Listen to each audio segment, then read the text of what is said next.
So చాలా important oops concept అనమాట. Already మనం డిస్కస్ చేసాం. ప్రొసీజర్ హ్మ్. ఓరియంటెడ్ అండ్ ఆబ్జెక్ట్ ఓరియంటెడ్కి డిఫరెన్స్ చెప్పాము ఆల్రెడీ. ప్రొసీజర్ ఓరియంటెడ్ హ్మ్. అనేది ఏంటంటే దానికంటూ ఒక బౌండరీ అంటూ, దానికంటూ కొన్ని రూల్స్ అంటూ, దానికంటూ సెక్యూరిటీ అంటూ ఏముండదు. ఎవరైనా యాక్సెస్ చేసుకోవచ్చు. హ్మ్. Like public. దానికంటూ ఒక ఎగ్జాంపుల్ చెప్తాను చూడండి. జనరల్‌గా మనం బస్ స్టాండ్స్‌లో మీరు ఛార్జింగ్ పోర్ట్స్ చూసే ఉంటారు.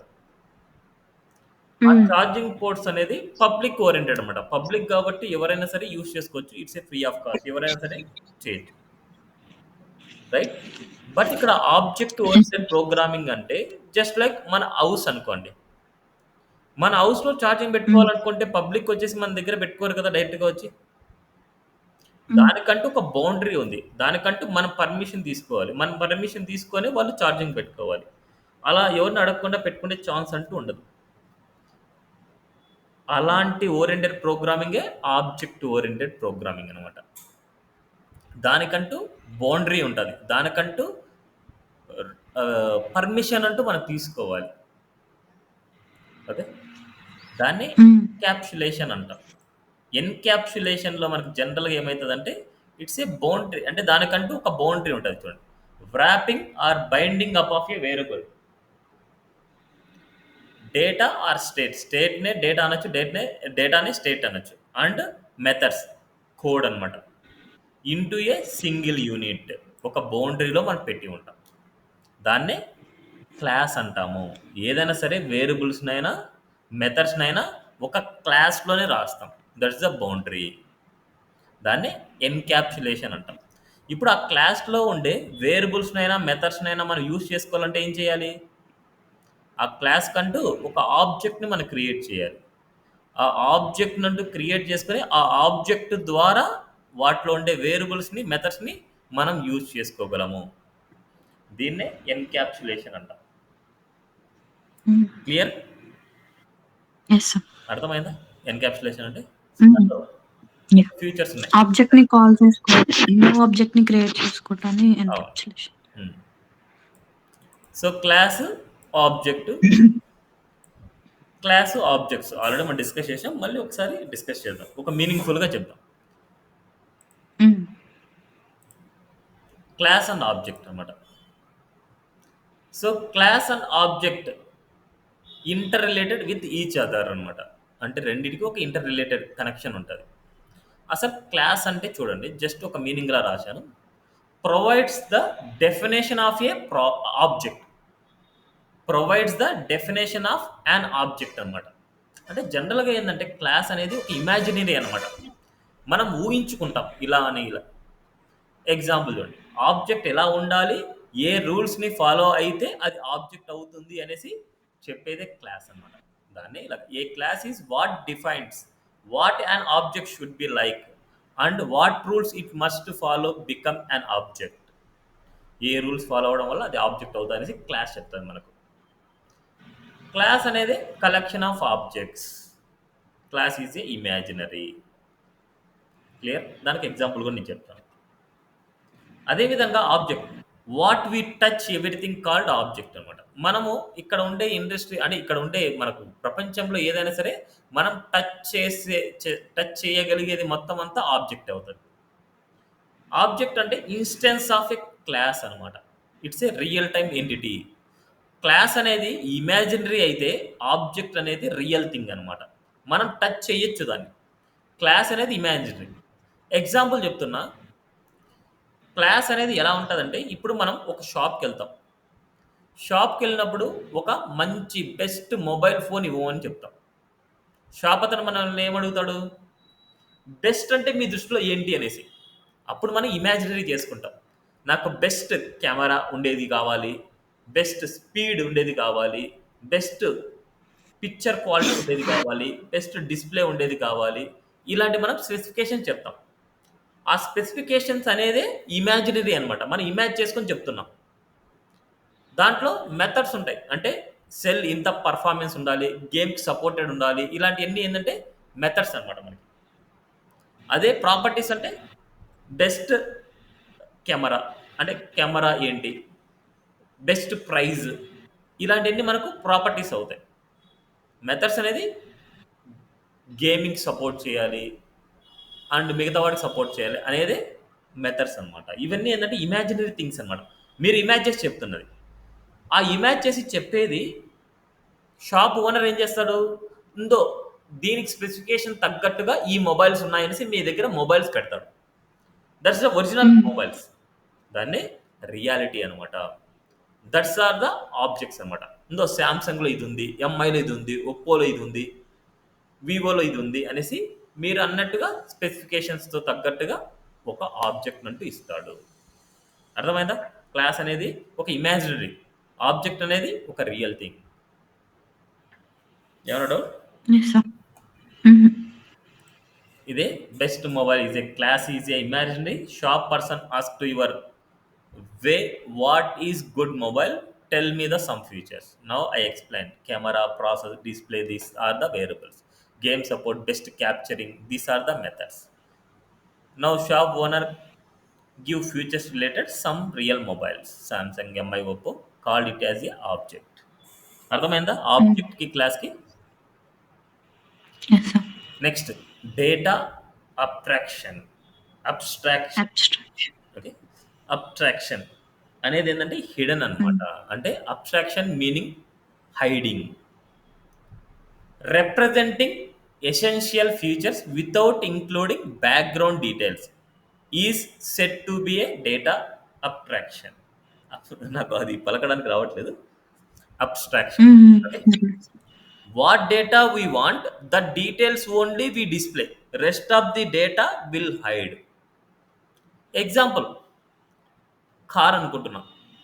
జనరల్‌గా కార్ ఫీచర్స్ అనేది మనకు కావాలి. కార్ ఎవరు తయారు చేశారు? కార్ వచ్చేసి ఏ కంట్రీలో మనకు మేడ్ అయింది? వీటి డీటెయిల్స్ మనకు అవసరం లేదనమాట. Series. Car features only we want. Car who develop, who made the details we don't want. ఆ రిమైనింగ్ డీటెయిల్స్ అన్ని మనం హైడ్ చేసేస్తాం. ఓకే. సేమ్ ఎగ్జాంపుల్ ఏటీఎం ఉంది. ఏటీఎంలో మీకు కార్డు పెట్టగానే మీకు ఎంత అమౌంట్ కావాలి, ఎంత బ్యాలెన్స్ ఉంది చెక్ చేసుకోవడం కావాలి అంతే గాని, ఆ ప్రాసెస్ ఎలా జరుగుతోంది అనేసి మనకు అవసరమా? హుహు. సేమ్ ఏసీ రన్ అవుతుంటది. ఏసీ నుంచి మనకు చల్లని గాలి కావాలి కాబట్టి, ఆ చల్లని గాలి ఎలా వస్తోంది, ఎలా తీసుకుంటుంది ఆ ప్రాసెస్ మనకు అవసరమా? సో, అవన్నీ నో సార్. Hiding data. మనకు ఏదైతే హ్మ్. అవసరం హ్మ్. ఉందో అది మాత్రమే కావాలి. దాన్నే డేటా అబ్స్ట్రాక్షన్. అబ్స్ట్రాక్షన్ అంటాం. ఓకే. హ్మ్. Clear this? Yes sir. Next inheritance. చాలా చాలా ఇంపార్టెంట్. ఫస్ట్ ఇన్హెరిటెన్స్ నేర్చుకున్న తర్వాతనే మిగతా వాటన్నిటికి వెళ్తాం మనం. ఇన్హెరిటెన్స్ ఓకే అన్నది సార్. జనరల్‌గా ఏందంటే క్లాసెస్‌ని మనం మల్టిపుల్‌గా క్రియేట్ చేస్తూ ఉంటాం. మనం లాస్ట్ దాంట్లో ఆపరేటర్స్ అనేది క్రియేట్ చేసాం. అండ్ హ్మ్. ఇంకొక చోట మనము ఇంకొక కొన్ని క్లాసెస్‌ని క్రియేట్ చేసింది. హ్మ్. ఇప్పుడు సేమ్ క్లాస్ నేమ్ మళ్ళీ క్రియేట్ చేయాలి అనేసి అనుకుంటే మనకు నో నీడ్ అన్నమాట. అది ఇన్‌హెరిటెన్స్ ద్వారా ఏమైతది అంటే, ఆ క్లాస్‌లో ఉన్న మెథడ్స్ గాని, వేరియబుల్స్ గాని వేరే క్లాస్‌కి అవసరం అవుతున్నాయి అంటే, వాటిని మనం ఇంక్లూడ్ చేసుకోవచ్చు. సబ్ క్లాస్‌గా హ్మ్. ఇంక్లూడ్ చేసుకోవచ్చు. Create a new class from already existing class. Already operators అనే క్లాస్ ఉంది. ఆ ఆపరేటర్స్‌తో పాటు ఇంకా కొన్ని ఫీచర్స్ ఉండే క్లాస్ కావాలనుకుంటున్నా. ఆపరేటర్స్ అన్నీ మళ్ళీ రాయాలంటే కోడ్ అనేది లెంగ్తీ అయిపోద్ది. అందుకోసం ఆల్రెడీ ఎగ్జిస్టెడ్ కోడ్ అలాగే ఉండి, మళ్ళీ న్యూ వాల్యూస్‌ని యాడ్ చేస్తే అది సెపరేట్ క్లాస్ అవుతది. సెపరేట్ ఒక న్యూ క్లాస్ అవుతది. అలా yes sir. Create a new class from A already existing class. Object of one class acquires the properties of object of another class. Already వేరే దాంట్లో ఉన్న మెథడ్స్ గాని, ప్రాపర్టీస్ గాని వేరొక క్లాస్‌లో యూజ్ చేసుకోవడాన్ని ఇన్‌హెరిటెన్స్ అంటాం. అర్థమైందా? Yes sir. Already existed class parent. Already existed క్లాస్‌ని పేరెంట్ క్లాస్ అంటాం. ఆర్ సూపర్ క్లాస్ అంటాం. ఆర్ బేస్ క్లాస్ అంటాం. వీటిలో ఏదైనా అనొచ్చు. హ్మ్. Parent class, super class, base class అన్నమాట. వీటిలో నార్మల్ మీనింగ్‌గా పిలిచేది బేస్ క్లాస్ అనేసి పిలుస్తాం దాన్ని. అదే new class we called it as a sub class, sub child class. Class or derived class. వీటిలో ఏదైనా అనొచ్చు. దాన్ని డిరైవ్డ్ క్లాస్ అంటాం హ్మ్. జనరల్‌గా. బేస్ క్లాస్, డిరైవ్డ్ క్లాస్ అనేసి జనరల్ మీనింగ్. దాన్నే parent class, child class. Main inheritance features, we reuse the code. One time we write the code, many times we use. Okay, real time example, parent to child. Parent నుంచి children's వస్తారు, children's నుంచి sub children's వస్తారు. Same like real time word అనమాట. Okay, parent అనేది main, children's అనేది parents నుంచి వచ్చిన qualities. Clear, అర్థమైందా? Yes, sir. దీన్నే ఇన్హెరిటెన్స్ అంటాం మనం. Next polymorphism. దీంట్లో ఏంటంటే పాలి Polymorph. అనగానే మెనీ అనమాట. Many. మార్ఫింగ్ అంటే మార్ఫిక్ అనగానే ఫార్మ్స్ అనమాట. Many Mm. టైప్స్ అంటే మెనీ వేరియేషన్స్ అని దాని meaning. Many variations. And operation exhibit అంటే different behaviours in different instances. అంటే దాని మీనింగ్ ఏంటంటే జనరల్గా ఇప్పుడు నేనే ఉన్నా, నేను ఒక సన్గా ఉంటాను, ఒక ఫాదర్గా ఉంటాను, ఒక బ్రదర్గా ఉంటాను, ఒక స్టూడెంట్గా ఉంటాను, ఒక టీచర్గా ఉంటాను, ఒక ట్రైనర్గా ఉంటాను, ఒక సాఫ్ట్వేర్ ఎంప్లాయీగా ఉంటాను. ఇలాగా నేను ఒక పర్సన్ అనేవాడిని ఎన్ని వేరియేషన్స్లో మనం చేంజ్ అవుతూ ఉంటాం చూడండి. దాన్నే పాలిమార్ఫిజం అంటాం. Mm. Operators overloading. సో దాంట్లో వచ్చేసి ఆపరేటర్స్ ఓవర్లోడింగ్. ఇక్కడ జరిగేది ఏంటంటే ఆపరేటర్స్ ఓవర్లోడింగ్ అంటే ఫస్ట్ మనం అడిషన్ చేసి ఉంటాం, మళ్ళీ కంకాటినేషన్ చేసాం. ఎగ్జాంపుల్ ప్లస్ అనే ఆపరేటర్ ఉంది. ప్లస్ అనే ఆపరేటర్ నెంబర్స్కి ఏమవుతుంది, అడిషన్ అవుతుంది. అదే స్ట్రింగ్స్కి అయితే Strings కి కంకాటినేషన్. యాడ్ అవుతుంది. I mean, రెండు concatenation. Same Two like words ని method join. Overloading. Method overloading అంటే ఒక క్లాస్లో ఉన్న మెథడ్, సేమ్ మెథడ్ నేమ్ వచ్చేసి ఒక ప్రాసెస్ కోసం వాడింటాం, ఇంకొక దాంట్లో ఉన్న మెథడ్ వచ్చేసి ఇంకో ప్రాసెస్ కోసం వాడతాం. సేమ్ మెథడ్ నేమ్ యూజ్ చేస్తాం, ఇంకొక మెథడ్లో మనకి డిఫరెంట్ మెథడ్ లాగా మనం వాడింటాం. ఒక మెథడ్ని డిఫరెంట్ డిఫరెంట్ ఫార్మేట్లో యూజ్ చేయడాన్ని పాలిమార్ఫిజం అంటాం. In some languages operators overloading support. Some languages method overloading support. In Java method overloading support. ఎక్కువగా మనకు మెథడ్ ఓవర్లోడింగ్ కి ఎక్కువ యూజ్ చేస్తాం మనం. ఓకే, ఎక్కువగా Java Yes, sir. Method overloading కి యూజ్ చేస్తాం. క్లియర్, ఇవి మెయిన్ ఇంపార్టెంట్ కాన్సెప్ట్స్. ఇప్పుడు ఇన్హెరిటెన్స్ చూద్దాం. చెప్పనా? చెప్పండి సార్. ఇన్హెరిటెన్స్లో మనకు జస్ట్ థియరీ పాయింట్స్ కానీ ఇక్కడ చదవండి. నేను ఏదైతే ఇప్పుడు చెప్పానో అవి మాత్రమే మీరు ఇక్కడ థియరీ పాయింట్స్ కోసం చదవండి. ఇక్కడ ఏంటంటే in Java it's a possible to inherit attributes and methods from one class to another class. We group of the inheritance concept in to 2 categories. ఒకటి సబ్ క్లాస్, ఇంకోటి సూపర్ క్లాస్. సబ్ క్లాస్ని child అంటాం, super క్లాస్ని parent అంటాం. ఇక్కడ to inherit from a class use the extends keyword అనమాట. Okay, నేను జనరల్గా నేనేం చేస్తున్నా అంటే ఇక్కడ సో మనకి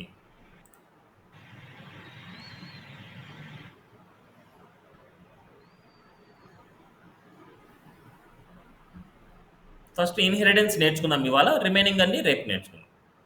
ఇన్హెరిటెన్స్ Okay. వస్తేనే రిమైనింగ్ అన్ని మీరు ఈజీగా చేయొచ్చు. ఇక్కడ ఉండే ఎగ్జాంపుల్స్ మీరు ప్రాక్టీస్ చేయండి, నేను ఒక డిఫరెంట్ ఎగ్జాంపుల్ మీద చెప్తాను. ఇక్కడ ఉండే ఎగ్జాంపుల్స్ మీరు Okay. ప్రాక్టీస్ చేయండి. సో ప్రోగ్రామ్స్, ఎస్ఆర్సి ప్రోగ్రామ్స్లో ప్రాక్టిక్ new it's a class name. క్లాస్లో నేను ఏం చేస్తున్నా అంటే ఇక్కడ inheritance dot Java.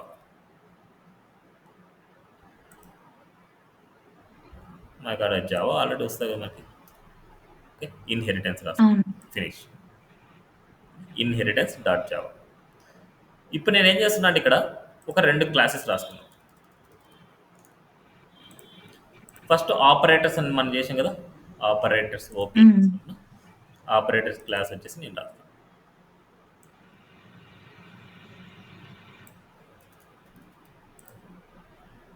Operators class రాస్తున్నా. అండ్ అదేవిధంగా మనం ఇక్కడ ఇంకో క్లాస్ కూడా రాద్దాం. Class OP class OP extends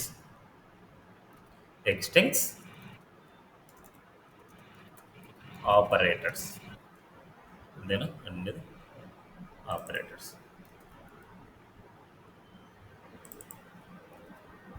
operators ఇక్కడ నేను ఇంకొక కొన్ని మెథడ్స్ రాద్దాం మనం ఇక్కడ మనకు అడిషన్ సబ్ట్రాక్షన్ మల్టిప్లికేషన్ డివిజన్ అయింది కదా సో ఇక్కడ నేను ఏం చేస్తున్నా అంటే పబ్లిక్ వైడ్ మాడ్యూల్ ఆఫ్ ఇంట్ ఏ కామా ఇంట్ బి రెండు వాల్యూస్ తీసుకుంటాం ఈ రెండు వాల్యూస్ వచ్చేసి మనకు మాడ్యూల్ చేయాలంటే మనం ఏం చేస్తాం system dot out dot print ఇక్కడ మనకు ఏ పర్సెంటేజ్ బి వాటి కోసం చూద్దాం ఇప్పుడు మనం ఇక్కడ ఉండేది మాడ్యూల్ ఇక్కడ ఉన్న ఆపరేటర్స్లో ఉన్న ప్రతి ఫంక్షనాలిటీ ఓపీకి మనం అసైన్ చేసాం ఇప్పుడు మనం ఏం చేయాలంటే ఈ ఓపీకి ఒక ఇన్స్టెంట్ నేమ్ క్రియేట్ చేయాలి అంటే ఒక ఆబ్జెక్ట్ని మనం క్రియేట్ చేయాలి ఇప్పుడు ఇక్కడ ఉండే మెథడ్స్ అన్నిటినీ ఇక్కడ కూడా యూజ్ అయ్యేలాగా చేసుకోవాలి ఇక్కడ ఎక్స్టెన్స్ ఆపరేటర్స్ అంటే ఇక్కడున్న ప్రతి మెథడ్స్ వచ్చేసి దీనికి అసైన్ అయిపోయింటాయి అంటే దీంట్లో ఉంటాయి ఆల్రెడీ ఇప్పుడు ఓపీకి అంటూ మనం ఒక క్లాస్ నేమ్ ఒక ఆబ్జెక్ట్ని క్రియేట్ చేద్దాం ఆబ్జెక్ట్ని క్రియేట్ చేయాలనుకుంటే ఇక్కడ ఉన్న class name so class name is equals to new object. Operators అనే సేమ్ క్లాస్ నేమ్ ఇక్కడ క్లాస్ నేమ్ ఏదైతే ఉందో సేమ్ ఇక్కడ మనకు ఓపీ అనేసి ఉంది ఓపీ టైప్ అనమాట ఇది OP type obj1 equal to new Object. Right ఇప్పుడు మనకు obj1ని బేస్ చేసుకొని మనం వాల్యూస్ని మనం గెట్ చేయాలి ఇప్పుడు మనకి ఇక్కడ వాల్యూస్ మనం ఏదైనా పాస్ చేయాలి కాబట్టి మనకి ఇక్కడ మనకి పాసింగ్ ఇక్కడ చేసాం కదా మెథడ్లో ఉండాలి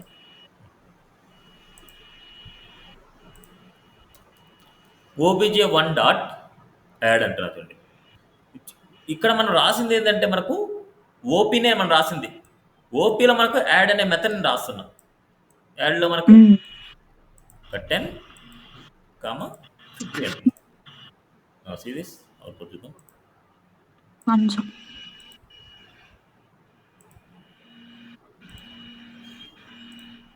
చూడండి 16 అంటే ఈ ఓపీ ద్వారా మనకు ఇక్కడ ఆపరేటర్స్లో ఉండే మెథడ్స్ని కూడా దీంట్లో మనం యూజ్ చేసుకోగలుగుతున్నాము అదే obj1 డాట్ మాడ్యూల్లో మనకి 10 కామా 2 ఇస్తున్నాం రిజల్ట్ ఏమొస్తుంది మనకు Quotient వస్తుంది 5. Remainder value not position remainder module అంటే రిమైండర్ 0 క్లియరా ఇన్హెరిటెన్స్ గురించి అర్థమైందా ఒక సపరేట్ క్లాస్ని ఇంకొక న్యూ క్లాస్కి మనం యాడ్ చేస్తాం దీనిలో ఉన్న మెథడ్స్ అన్నిటిని మళ్ళీ రాయకుండా ఈ మెథడ్స్ని ఈ క్లాస్ని బేస్ చేసుకొని మనం యూజ్ చేసుకోగలుగుతున్నాము దీన్నే ఇన్హెరిటెన్స్ అంటాం ఓకే ఇది ఇప్పుడు ఇవన్నీ మీరు ప్రాక్టీస్ చేస్తే ఇక్కడ చూడండి వెహికల్ అనేసి ఒక క్లాస్ ఉంది ఆ వెహికల్ని ఎక్స్టెండ్ చేసినాం ఇక్కడికి ఓకే దీనిలో ఉన్న వాల్యూస్ అన్నింటినీ మనం ఇక్కడ యూజ్ చేసుకోగలుగుతాం my car equal to new car and ఇక్కడ ఉండేది మనకి ఈ వెహికల్స్లో మనకి ఏం చేస్తున్నాం కార్లో ఉండే వాల్యూస్ని మనం కార్ ఇట హుక్ అంటే హంక్ అనే కార్ని మనం క్రియేట్ చేస్తున్నాం ఇది ఇక్కడ ఉండే వాల్యూ అదేవిధంగా ఫైనల్ కీవర్డ్ ఫైనల్ అనేసి మనం చేస్తే ఏంటంటే దీన్ని మనం మార్చలేము అనేసి దాని మీనింగ్ ఫైనల్ అనే కీవర్డ్ యూజ్ చేస్తే మనకు కాన్స్టెంట్ అనేసి వస్తుంది దాన్ని మనం మార్చలేము ఎర్రర్ వస్తుంది మనకు ఓకే ఎండింగ్ స్టేట్మెంట్ అంటే కాన్స్టెంట్ స్టేట్మెంట్ అనమాట మనకి కాన్స్టెంట్ సో ఇది ప్రాక్టీస్ చేయండి ఇవాళ సో టుమారో వచ్చేసి రిమైనింగ్ మనం ఫినిష్ చేసుకుందాం రేపు ఈవినింగ్ సేమ్ టైమే తీసుకున్నాను. సేమ్ టైమ్ తీసుకుంటాం. తీసుకుందాం. మార్నింగే. లేకపోతే మీరు టైమింగ్ చెప్పండి. ఆ టైంకి నేను అవైలబుల్ ఉంటాను.